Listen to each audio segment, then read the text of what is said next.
Scotland and Portugal this weekend, folks, is the prelim to South Africa and England and the All Blacks and France. Just in terms of the world rankings, this one is not going to be quite the draw as the other games, as you've got rank 6 up against rank number 15. So it looks to be a bit of a mismatch in terms of where the teams are at, but it's good to see Portugal getting a few games like this. They've had South Africa earlier in the year.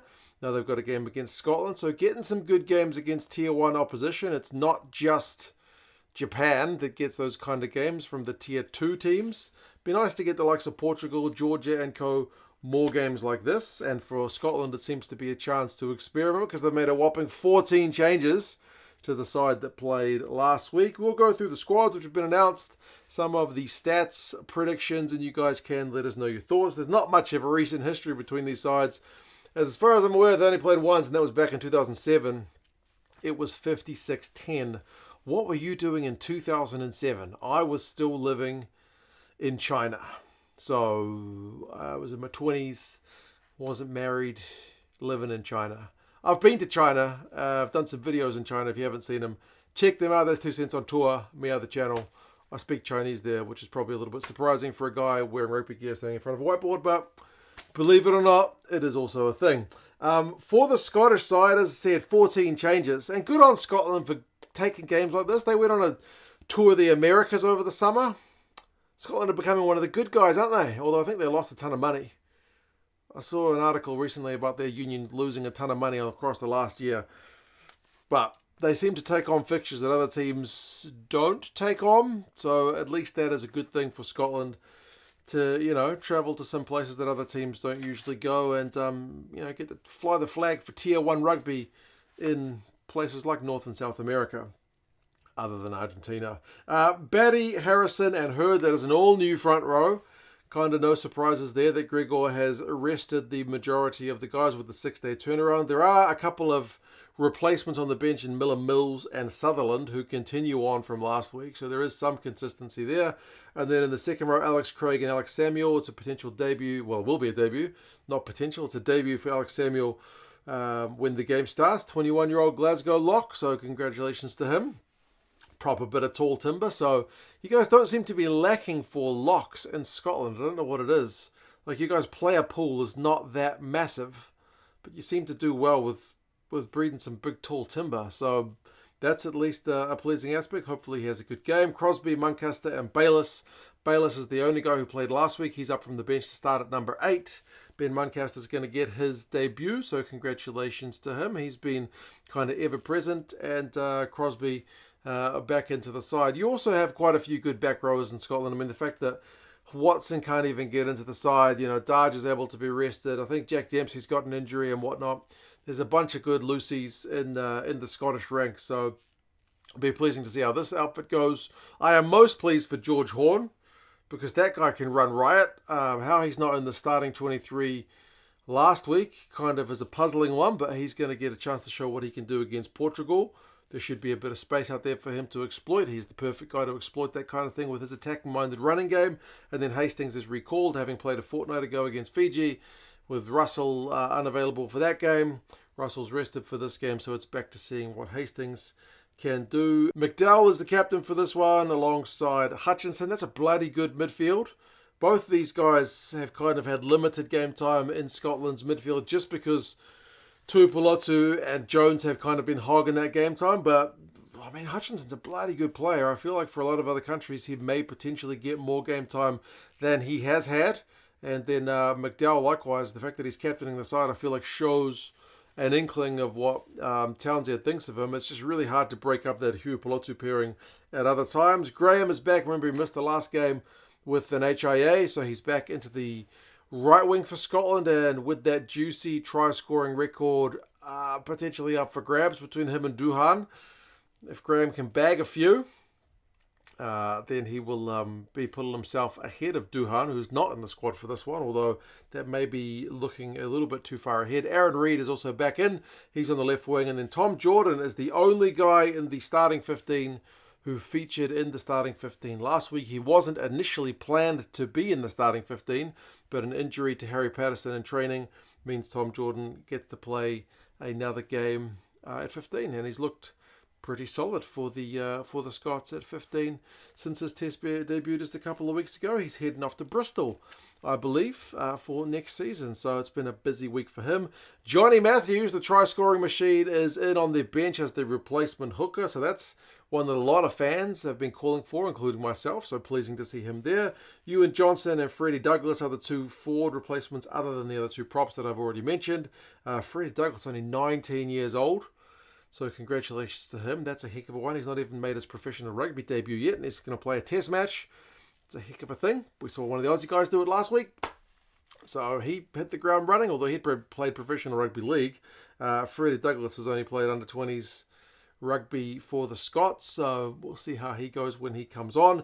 Jamie Dobby, Matt Curry, and Kyle Rowe are the three back replacements, so it's a regular kind of 5-3 split for the Scots. Basically a chance to build some depth and give some minutes to guys who otherwise don't get them. So I'm pretty pleased. I don't think you'd have too many complaints with the way Gregor is going about this one. Portugal is a squad that I don't get to see play that often. I obviously saw them at the last World Cup where they were particularly impressive. They played against the Box, as I mentioned, this year. They obviously played in the European Rugby Championship as well with the Georgians and co, but that's not a competition that I watch week in, week out. So I'm only kind of vaguely familiar with some of these Portuguese guys. I know a bunch of them played their rugby over in France. Many of them have French family or birth connections. But there's a bunch of them playing kind of D2 rugby over in France, including their hooker and starting tight head prop. So that's Bejic and Ferreira. So that's a pleasing one to have guys who are professional rugby players by trade in the front row, because it's often tier 2 teams that get punished in that department when when up against the bigger teams. Madero, who's also a D2 player, plays mainly on the flank this season, but he's switching to lock for this one, but he's obviously got a background at lock. And then Montpellier man, Nicolas Martins, who was a bloody breakout season in the World Cup. I think it's what got him the Montpellier contract. He is in at number 7 for this one. I don't think he's had a lot of game time for Montpellier, but at the World Cup, I remember in the fantasy, if you played World Cup fantasy, that guy was scoring points for days because he was just on absolute fire in the pool stage of that competition. The other guys, they've brought Samuel Marquez back as their number 9. He's the veteran. He's the goal-kicking guy, if you remember him from the last World Cup. So he's their kind of leader in the backs. And then Cabral comes in as their number 10, who didn't play last week. Lucas Martins also comes in on the left wing. He's another D2 player. And then Storti, the right winger, he's another one of those guys who really stood out at the last World Cup. He scored a try last week against the USA. Thomas Appleton continues to captain the side, and Simel Bento is there at fullback. So, yeah, as I said, a mix of guys who play their rugby in Portugal, some of these guys who play their rugby professionally in France. And good to see some familiar names from the guys who played at last year's World Cup. But remembering they did lose to the USA at home last week, 21-17, and if you consider the fact that Scotland went over to the USA and beat them 42-7 the same year, you feel like on paper this should be one where the Scots are able to really put on a big scoreline. But it's going to be a great one for the Portuguese guys to play in front of a big 50,000 plus Scottish crowd at Murrayfield. As I mentioned, they've only played once. It was at the 2007 World Cup, which is quite some time ago, 56-10. But that is, in rugby terms, that is ancient history. Stats-wise, from last week, the Portuguese guys, they conceded 20 turnovers against the USA. Their line-out was at 68%. If they do anything like that against the Scots, the scoreline is going to get bad. But remember, they played South Africa early in the year. They managed 3 tries against that South African team, which is not something Scotland was able to do last week. Albeit the South Africans had a very early red card in that game, and that was a permanent red card. So the Box essentially played with 14 men for basically the whole game and still scored 60-odd points. So, yes, the Scots, I mean, I don't know how much of their stats this year is going to be relevant, but they lead the way along with several other kind of attacking-minded teams for things like tries. They're averaging more than 4 a game. Clean breaks close to 8 a game, which is right up there. Defenders beaten close to 30 a game, like I think 28 something. Scotland should do well. They love an offload, albeit with 14 changes. They might be a little bit rusty, but in theory they should be well too good for a Portuguese side, which is bringing back a few of their veterans and kind of big gun players. And with Scotland, couple of debutants, a lot of low cap players, but Scotland still should be too good for the Portuguese. I couldn't find any bookies taking bets on this one, at least from the various few I looked at, but the Rugby Forecast algorithm is saying the Scots by 37 points. So Portugal not given much of a chance. But they did play really well at the World Cup last year, so who knows, it may be a little bit closer than that. We'll have to wait and see.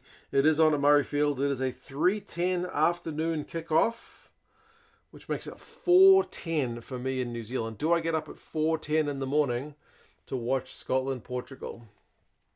You guys let me know if I should, or if I should just watch it delayed. Takahito Namakawa, the Japanese ref, is going to be in charge of this one. So good to see some guys, like there's an Argentinian ref who's going to get a game. Is it this weekend or next weekend? You got a Japanese ref getting a game, so it's not just the kind of same old Six Nations Rugby Championship countries, or Argentina's in the Rugby Championship, but you know what I mean. Outside the kind of regular Australia, New Zealand, England, Ireland, who are kind of getting the refereeing gigs. Pleasing to see. You guys let us know your thoughts on how this one is going to go. Scott's going to be running rampant, or do you think the amount of changes Gregor has made potentially leaves them a little bit vulnerable for the Portuguese to at least put a cat among the pigeons? You guys let us know your thoughts. Take care. Subscribe to the channel if you want more stuff like Scotland, Portugal. And yeah, I'll talk to you guys again soon. See you later.